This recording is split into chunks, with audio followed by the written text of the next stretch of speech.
Thank you, Tinus, and thank you for both keynote speakers to give us so brilliant lectures. We have a very interesting session today with Guadalupe Aguirre also, and we will talk about SEPTED for women. And to set the context, I will present, very brief, a research that I am doing in Chile, Honduras, with different groups of women. I know that we have translation, so I will start to talk in Spanish. ¿Cómo están? Muy buenos días.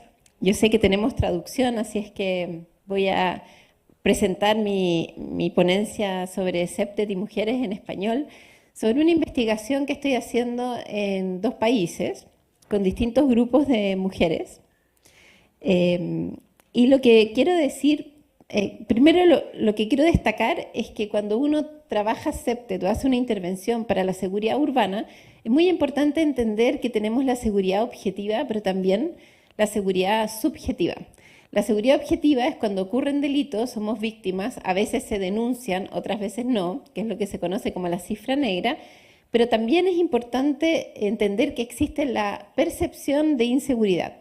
Y este trabajo con mujeres, especialmente, tanto en Chile como en Honduras, me ha llevado a investigar y a descubrir y a generar evidencia que esta percepción de inseguridad en las mujeres es especial.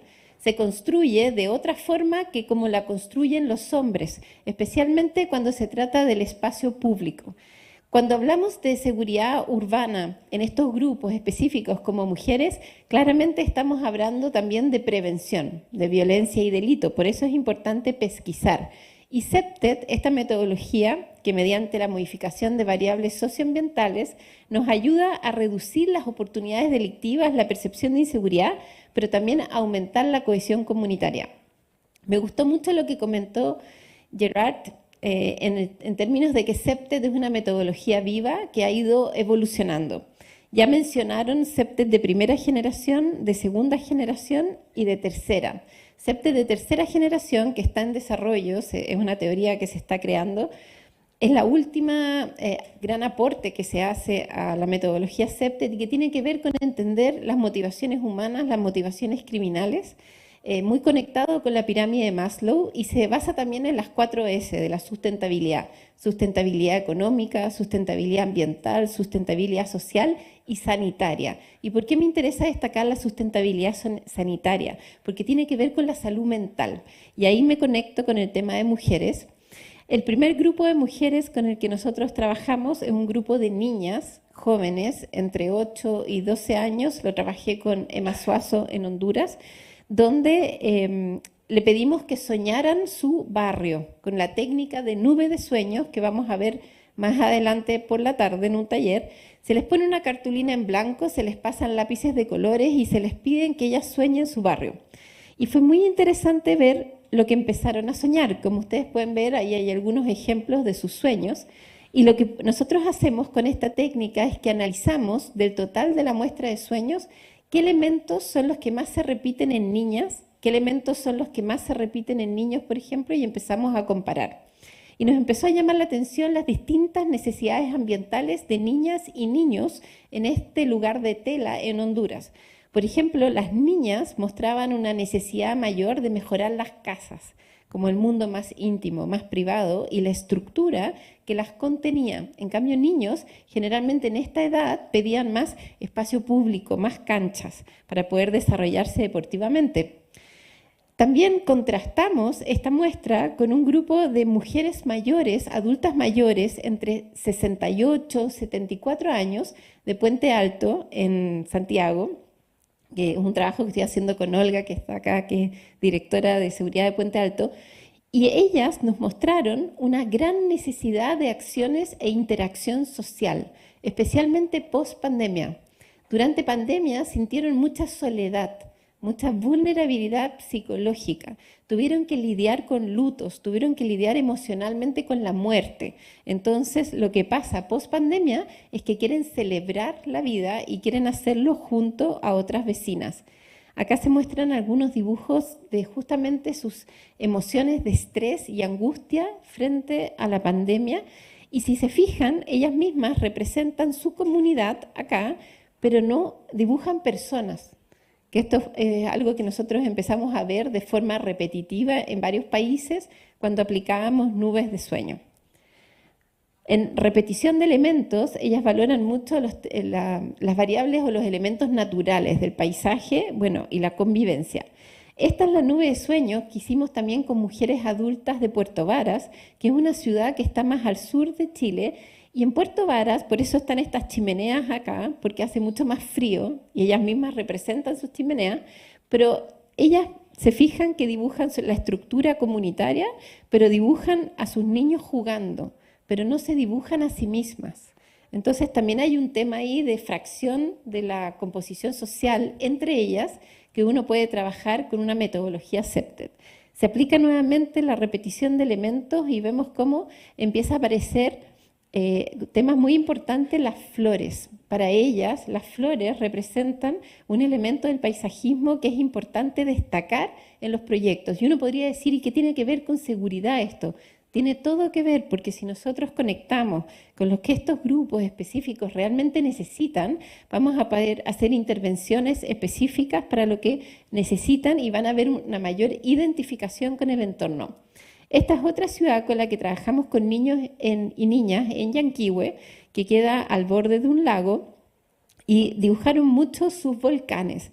Estos niños y niñas nos llamó mucho la atención porque en el grupo de niños y niñas entre 8 y 12 años había niños migrantes. Lo que pudimos detectar es que niños y niñas chilenas tenían ciertas necesidades especiales ambientales, por ejemplo, que hubiera menos violencia doméstica, que hubiera menos incivilidades en el espacio público, en tanto las niñas migrantes necesitaban ser más integradas y más empatía por el resto de la sociedad chilena.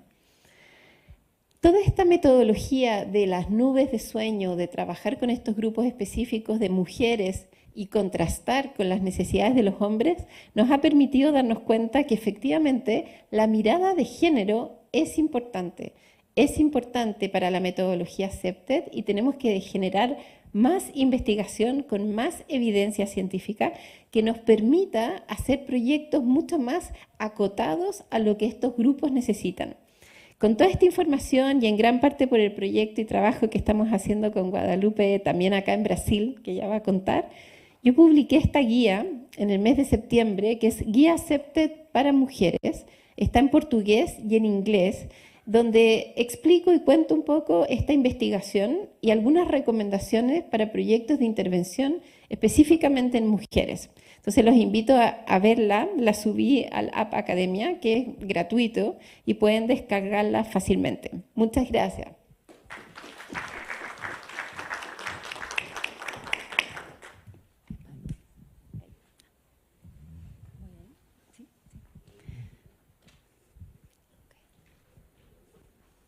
Hi, my name is Guadalupe Aguirre, and I'm the Gender Coordinator of CAF, Latin American and the Caribbean Bank of Development, and I'm going to talk in Spanish. I'm from Argentina, and I live in Buenos Aires.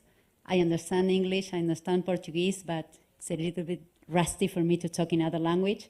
So thank you, Maca, thank you, Percival, for having me today, and let me introduce you to why gender is important for urban security and for urban planning as well. So I'm starting in Spanish now. Entonces, voy a complementarme las presentaciones anteriores de los keynote speakers que me parecieron muy importantes para introducir el tema, y esto es como la otra cara de la moneda, ¿no? A las cuestiones de seguridad, al diseño urbano, a la planificación urbana. ¿Por qué incorporarle lo que nosotras llamamos, cuando hablamos de género, los lentes de género? Una mirada complementaria de la, digamos, más tradicional en términos de diseño urbano y también de políticas de seguridad. Nosotros en CAF trabajamos en toda la región, estamos en 21 países, en Latinoamérica, el Caribe, en España y Portugal. Así que esta es también una mirada regional que intentamos llevar adelante desde la coordinación de género.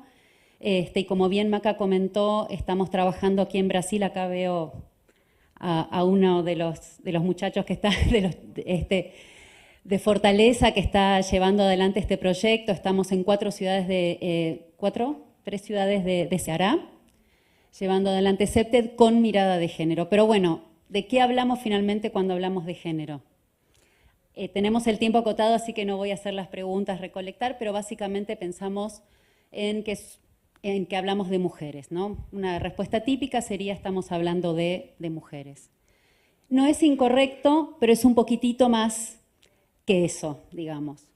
Porque todos nacemos con un sexo, nos asignan un sexo al nacer. Voy a adelantar, creo que es ahí está. Cuando nosotros nacemos nos asignan somos varones o somos mujeres, esto en términos binarios, después hay otras variedades, pero en términos generales, o nacemos hombres o nacemos mujeres.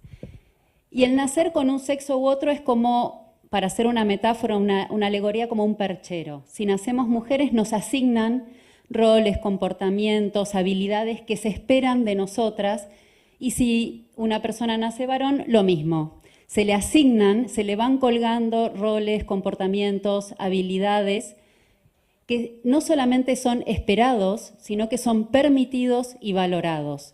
Y esa diferencia de roles que empiezan con qué sexo nacemos, se transforma en jerarquía.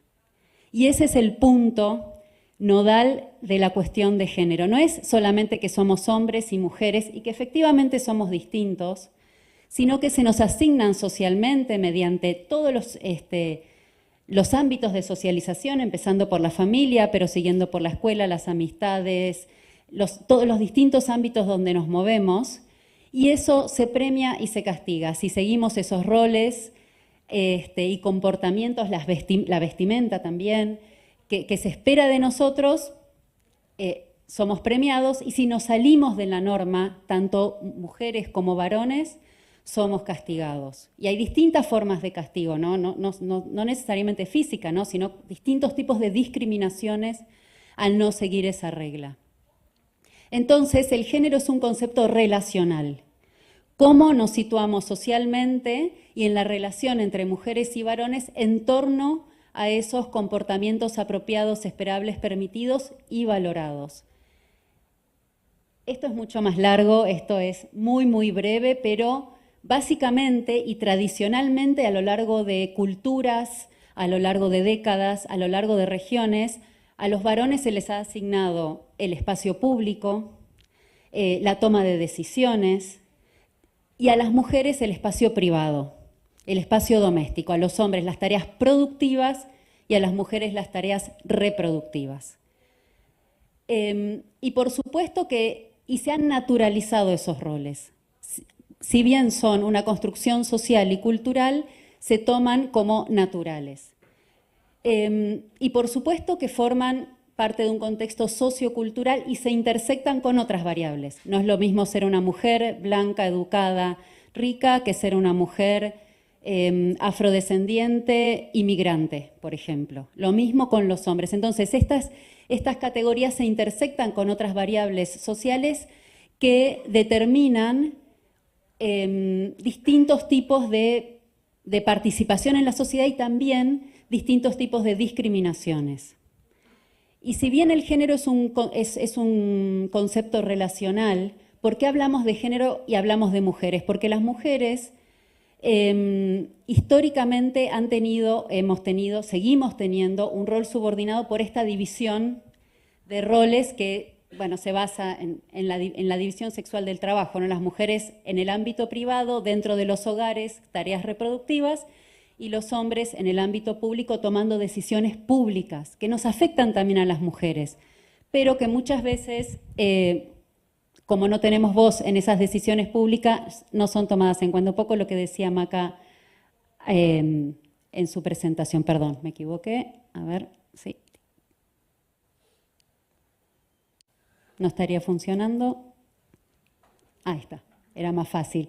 Entonces, cuando hablamos de igualdad de género, ¿de qué hablamos? No hablamos de que mujeres y hombres tenemos que ser iguales, porque no somos iguales, ese no es el objetivo, sino que tiene que ver con una igualdad de derechos, que tengamos hombres y mujeres los mismos derechos.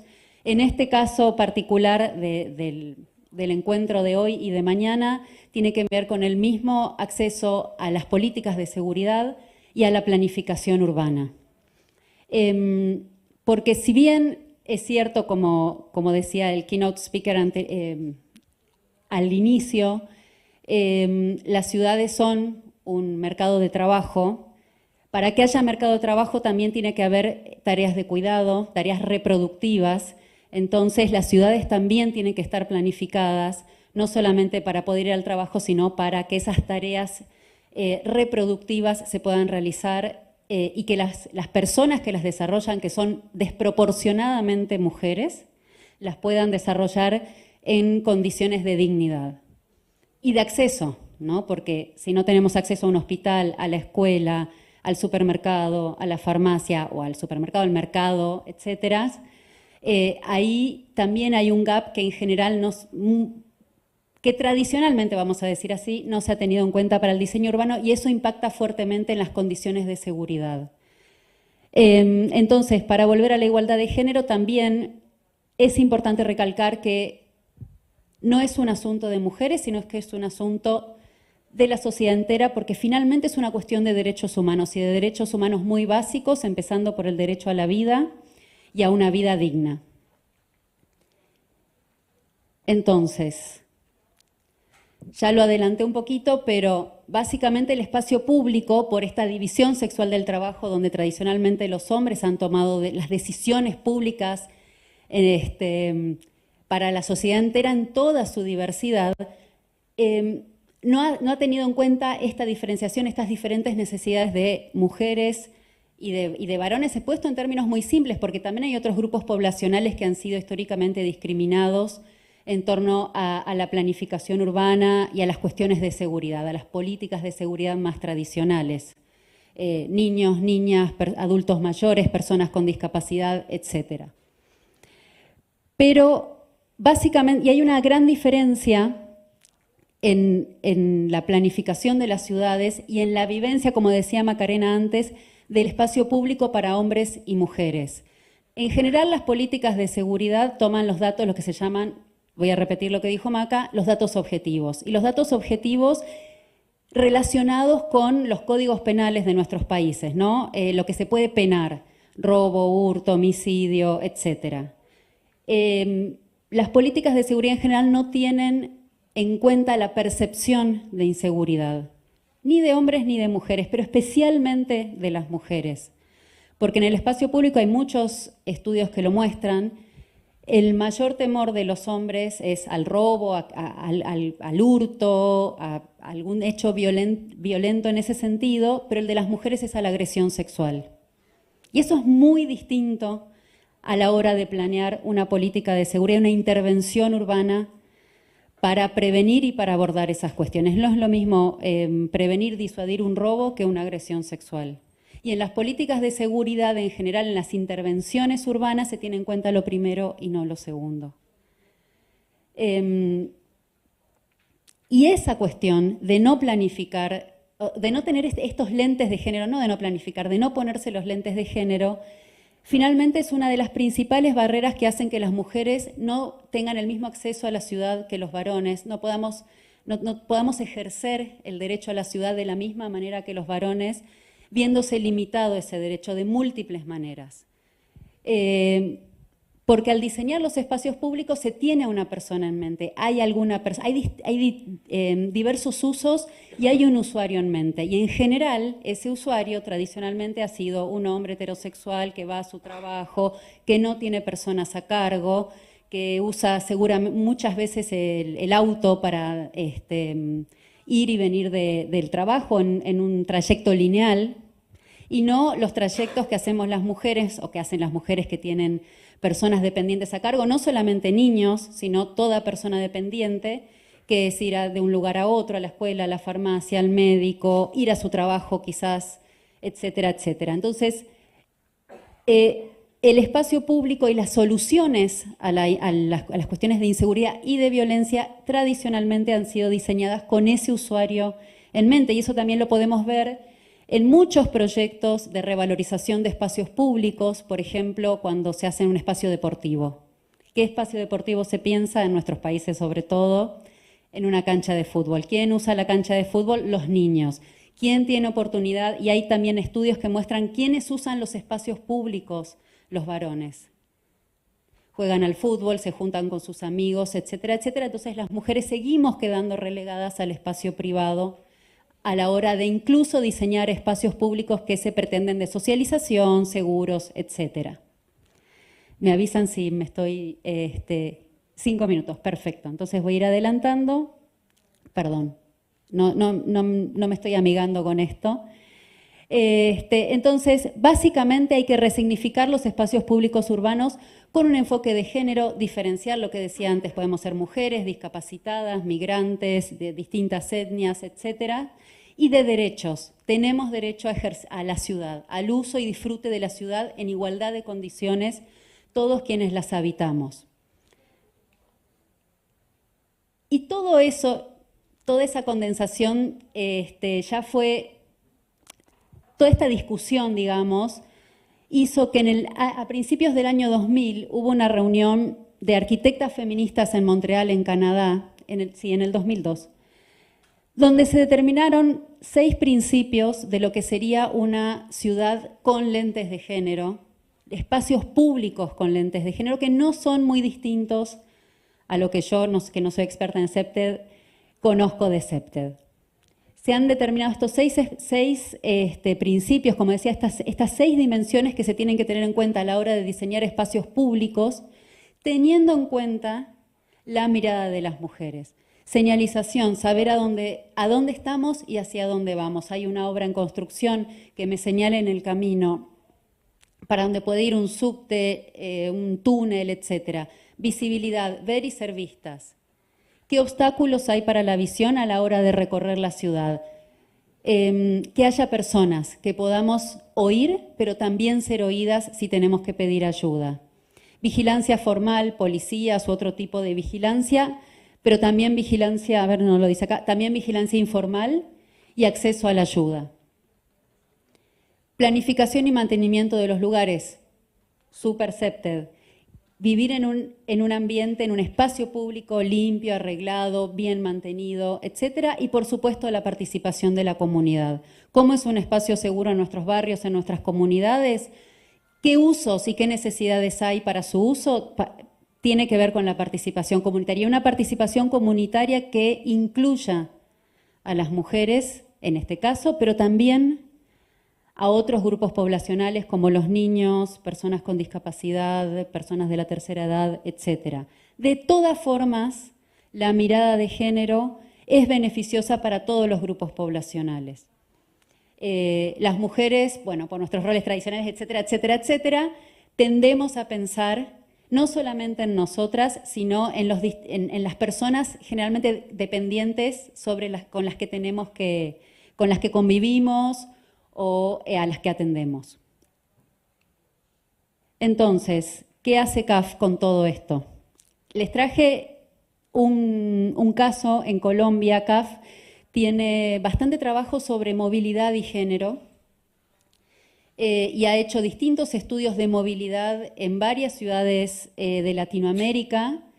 Y lo que se hizo en Colombia con la Secretaría de la Mujer de Bogotá fue un estudio sobre la movilidad, sobre movilidad de las mujeres y cómo era el acceso al transporte y qué se podía hacer al respecto. Este estudio no solamente se hizo en Colombia, pero les voy a presentar este caso en particular antes de que me digan no te queda más tiempo. Este era en 2017 el diagnóstico en Bogotá de la seguridad de las mujeres y las niñas al viajar. 9 de cada 10 mujeres se sentían inseguras en el espacio público en Bogotá. El 23% de los casos de presunto delito sexual ocurrían en el espacio público y el 87% de sus víctimas en el espacio público eran mujeres. O sea, es un tema que no solamente las mujeres son víctimas, pero sí desproporcionadamente. Entonces, esta era un poco la foto y esto que no se ve, pero es un diagnóstico de qué tipo de transporte usaban o usan, porque tampoco es tan viejo, mujeres y varones en Bogotá. El transporte público mayor, que son el primero y el segundo, muchas más mujeres, a ver, creo que se puede señalar ahí, bueno, no se puede, usaban muchas más mujeres transporte público que varones. También más taxis, mujeres que varones, los hombres mucha más bicicleta, auto y auto privado. Esto a grandes rasgos. Entonces ahí ya hay una diferencia. Con ese diagnóstico, perdón, ahí estoy, me van a disculpar, pero no logro. Qué vergüenza. Perdón, ahí lo logré. Con este diagnóstico, o sea, esa cantidad de mujeres que se sentían inseguras en el espacio público y el uso del transporte que hacían mujeres y varones, se definió hacer un diagnóstico mucho más certero del estado de las rutas. Se monitorearon 16 kilómetros de vías, 5.000 kilómetros de ciclovías y se hicieron 14.000 encuestas a mujeres y 3 grupos focales. Mujeres que usaban el transporte público, o sea, las mujeres que usan el Transmilenio y los buses. Y se mapearon estas 8 dimensiones: la iluminación, la visibilidad, quién me ve y qué veo, la cantidad de personas que circulaban cercanas a las estaciones de transporte público, la presencia de seguridad, el estado de los caminos, la cercanía del transporte público y la diversidad de personas que había ahí. Se hizo con una app que se llama Safety Pin, que fue desarrollada en la India, además de las encuestas que les mencioné y los grupos focales. Entonces se tuvo un claro diagnóstico que acá está. Este era el estado para las 8 dimensiones en las ciclovías y en las vías. Como ven, poca presencia de personas, poca seguridad, más o menos 49% de visibilidad en las ciclovías, más o menos, poca cantidad de personas en las ciclovías, 5% de seguridad en las vías, perdón, iluminación estaba bien en las carreteras, poca presencia mixta de personas, etc. Entonces, con estas 8 dimensiones se pudo tener un mapeo de las principales vías y ciclovías de Bogotá, en las 8 dimensiones que les mostré, que tienen que ver con los principios feministas que mostré antes. Y además, las encuestas y la percepción de seguridad. 3 minutes, ok, ya termino. 3 de 4 mujeres consideraban especialmente que la noche en Bogotá era peligrosa y un 30% de las mujeres consideraba que Bogotá era peligrosa a todas horas del día. ¿Cuál fue la intervención con toda esa información? Por supuesto que con esta intervención no se va a resolver el problema, pero era una intervención demostrativa de lo que se denomina urbanismo táctico, proyectos pilotos para probar distintas cuestiones de intervenciones urbanas para ver cómo funcionan. Muchas veces no son estables, sino que están durante determinado tiempo, pero bueno, se eligió una zona de Bogotá, ahí está, una ciclovía, este era el estado del lugar y por ahí circulaban muchas mujeres en bicicleta. Entonces se decidió intervenir esta zona que era especial, donde las mujeres tenían una especial percepción de inseguridad. Y lo que se hizo de forma participativa con los vecinos del lugar, con niños y con mujeres fue intervenir la zona para tenerla mejor señalizada y hacerla un poco más alegre, pero también segura. Se iluminó, se pintó, la ciclovía también. Acá pueden ver, se transformó también esta zona, perdón, de nuevo tengo el mismo problema. Esta zona también se transformó en una plaza de juegos para los niños. Entonces se recuperó el espacio público, brindando a su vez mayor percepción de seguridad hacia la gran cantidad de mujeres que transitaban en bicicleta. Porque muchas veces la diferencia entre seguridad objetiva y seguridad subjetiva existe. No porque yo me sienta insegura en un lugar significa que efectivamente voy a ser víctima de un delito o una violencia en ese lugar, pero esa misma percepción hace que yo no transite por ese lugar, que en vez de usar una bicicleta tome un taxi, tenga que gastar más dinero en un transporte privado, que haga un recorrido más largo para llegar al mismo lugar y evite usar este lugar, etcétera, etcétera, etcétera.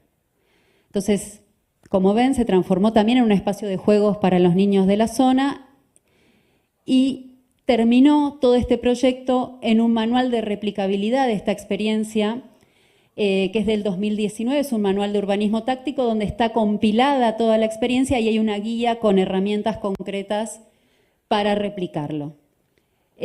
Ahí yo traje unas copias de la guía en portugués, después te las doy, Maca. Pero básicamente, ¿cuáles fueron las lecciones aprendidas de este proyecto? Ya lo dije, pero lo vuelvo a repetir, no es menor. La percepción de la inseguridad y la ocurrencia efectiva de los delitos y la violencia tienen la misma importancia. Cuando se mapea un territorio es importante mapear las dos cosas y preguntarle a todas las personas. En los espacios de participación hay que tener en cuenta a la diversidad de grupos poblacionales que viven en el territorio, acomodar horarios. En ocasiones se ponen personas que cuiden a niños, niñas, para que las mujeres puedan participar, pensar distintas estrategias para que sean efectivamente representativos de la población. La colecta de datos objetivos sobre las condiciones urbanas y su incidencia en la seguridad nos permite realizar acciones concretas, pertinentes y con resultados. De nuevo, este tipo de intervenciones no es un asunto de mujeres, sino que beneficia a toda la comunidad, especialmente a los grupos que históricamente han sido marginados o no tenidos en cuenta en la planificación urbana. Y una cuestión muy importante también que se muestra acá en este proyecto, pero también en otros lugares, es que el miedo y la percepción de inseguridad se transmite de generación en generación, especialmente de las madres hacia sus hijas. Entonces también hay que pensar en esta cuestión, cómo vamos desarmando esa reproducción intergeneracional del miedo. Primero con intervenciones concretas, por supuesto, y teniendo en cuenta a las mujeres y las niñas, pero también hay todo un trabajo que hacer no solamente con ellas, sino con todos los decisores de políticas públicas en ese sentido. No, y esto ya lo voy a pasar para el que le interese. Esa es nuestra estrategia de género, así que muchísimas gracias y creo que estoy en tiempo. Muchas gracias. Muchas gracias, Guadalupe. Excelente tu presentación y con muy buena evidencia, muy buenas tus fotos. Muchas gracias. Vamos a presentar a Lidiane Malanchini.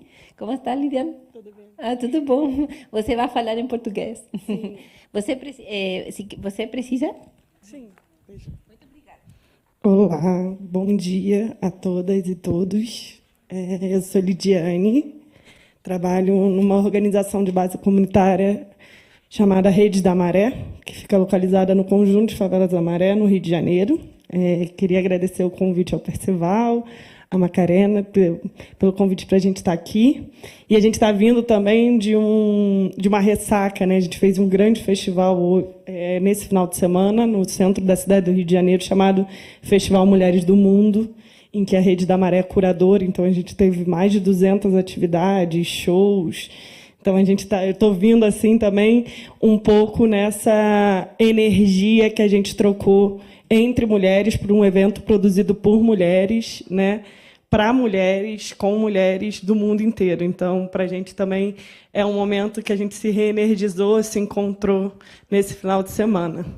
Então, na verdade, esse convite eu acho que vem um pouco por essa trajetória, esse trabalho da Rede da Maré, né? A Rede da Maré é uma organização de base comunitária, que está localizada nesse conjunto de favelas, que é o Conjunto de Favelas da Maré, que está localizado na zona norte da cidade. Então, quem já foi ao Rio de Janeiro já passou pela Maré em algum momento, porque ou quem chega de ônibus passa pela Maré, ou quem vem pelo aeroporto internacional também tem que passar pela Maré. A Maré tem cerca de 140 mil habitantes que vivem em 16 favelas, né, 16 localidades. Então, a gente costuma dizer que é uma cidade dentro da cidade do Rio de Janeiro, né?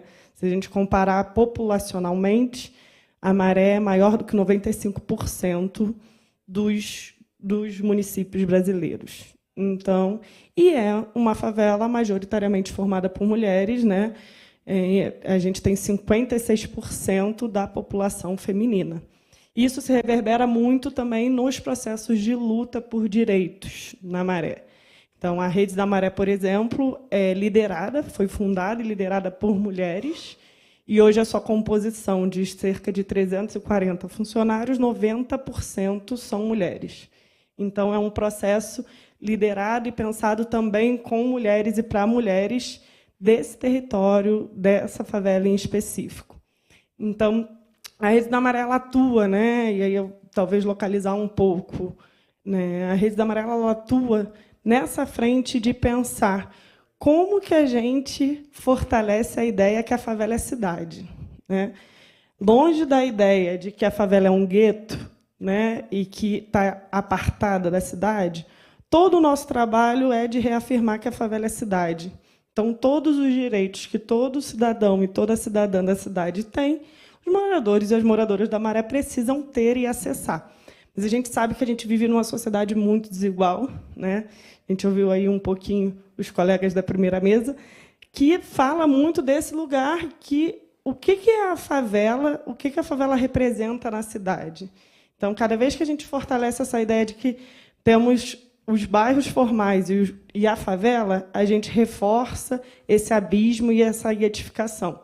Então, parte do nosso trabalho é dialogar com o Estado para que os serviços públicos estejam nesse espaço como estão em qualquer parte da cidade. Então, por exemplo, a gente tem uma discussão muito grande no campo da segurança pública, um acúmulo muito grande, porque a gente não é contra a atuação da polícia, a gente é contra a forma que a polícia hoje atua naquele território. Mas a polícia, assim como todos os equipamentos de justiça, do sistema de justiça criminal, precisam atuar nesse território. A gente não acha que aquele espaço é um espaço que deveria ser ocupado só por escolas, só por postos de saúde. Não. Segurança pública também precisa ser vista como um direito. A justiça também precisa ser vista como um direito. Então, a gente vem desenvolvendo, né, ao longo desses 20 anos, hoje a gente tem 45 projetos, né, que estão aí pensados em alguns eixos estruturantes que a gente considera importantes para mudar a realidade de quem vive ali na Maré. Então, a gente tem projetos na área de educação, de arte, cultura, memórias e identidades, de direitos urbanos e socioambientais, de direito à saúde e direito à segurança pública e acesso à justiça. Então, a gente vem desenvolvendo tanto pesquisas, produção de dados primários, mas também coleta de dados secundários, mas também pensando como que esses dados dialogam com os moradores da Maré. Então, a gente, a partir desses dados, promove diálogos com os moradores, mobiliza moradores por direitos, de uma maneira geral. Não o meu direito enquanto sujeito, mas o direito de toda essa coletividade.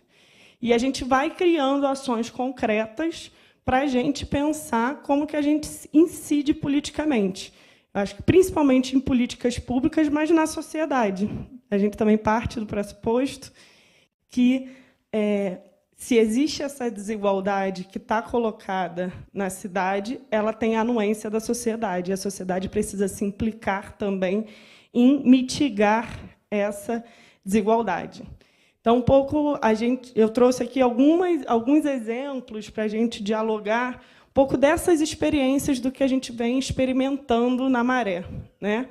Que são experiências muito locais, de uma organização de base comunitária, fundada por moradores da Maré, formada majoritariamente por moradores da Maré, para pensar como que a gente mitiga processos de violência. Violência baseada em gênero, mas violências em geral, né?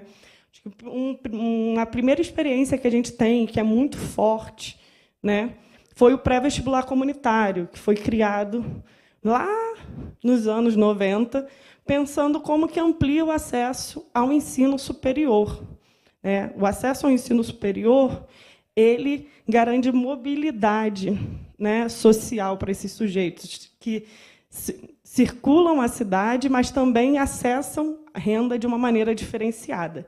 E, ao mesmo tempo que você impacta na vida dessa pessoa, essa pessoa volta para esse território para pensar como que muda essa realidade, como que muda essas diferenças, essas desigualdades que afetam. Então, a gente tem, hoje, né, várias pessoas que trabalham tanto na rede como em outros equipamentos que são médicos, arquitetas, professoras, assistentes sociais, psicólogas, que são da Maré, formadas a partir desse pré-vestibular, vão para a universidade e voltam. A gente também criou aí a ideia da Casa das Mulheres, a Casa das Mulheres da Maré, né? Que é um equipamento que é financiado pela Redes, é estruturado pela Redes com apoio internacional, né? Para a gente pensar integralmente essas mulheres. Então, não adiantava a gente abrir uma casa e falar: vocês que sofrem violência, vêm para cá. Então, a gente vai promovendo uma série de cursos, atividades de arte-educação para o corpo, e essas mulheres vêm chegando e se repensando e pensando o seu território. E a gente vai, a partir desse trabalho, trazendo elas para discutir que maré que a gente quer. Então, a gente tem um projeto chamado A Maré que Queremos, que busca articular essa visão. Como que as pessoas que vivem na Maré participam nesse planejamento do que se quer de política pública para a Maré? Então, trazer essas pessoas, né, através desses cursos, dessas experiências, primeiro no campo individual, ajuda essas pessoas a se conectar e a pensar o planejamento da cidade e o que se quer para lá. Então, a gente vem, né, eu acho que experimentando, né, a Maré é um território que é um território estigmatizado na cidade, que é marcado por um lugar de muita violência, né? Quem já foi na Maré, quem conhece a Maré, ou quem conhece a Maré pelos noticiários, sempre vai ter a notícia de uma extensão armada muito grande dos grupos que ocupam. Então, a gente tem 3 grupos armados que ocupam esse território de maneira ostensiva, né? A polícia, por exemplo, as forças policiais não têm postos nesse território. Todas as vezes que as polícias precisam estar nesse território é por meio de grandes operações policiais, então, que são marcadas por confrontos, tiroteios e uma lógica de muita violência. E aí, ao mesmo tempo, a gente vem, enquanto estratégia, provocando: qual é o papel do Estado nesse território? Qual é o papel dos moradores na construção do planejamento do Estado? Então, o nosso trabalho vem muito no caminho de fortalecer esses caminhos de como implicar as pessoas que são diretamente afetadas por essa violência a pensar caminhos, a pensar soluções para mitigar essas violências que estão estruturadas nessa sociedade. Então, vou finalizando para não me estender muito. Obrigada.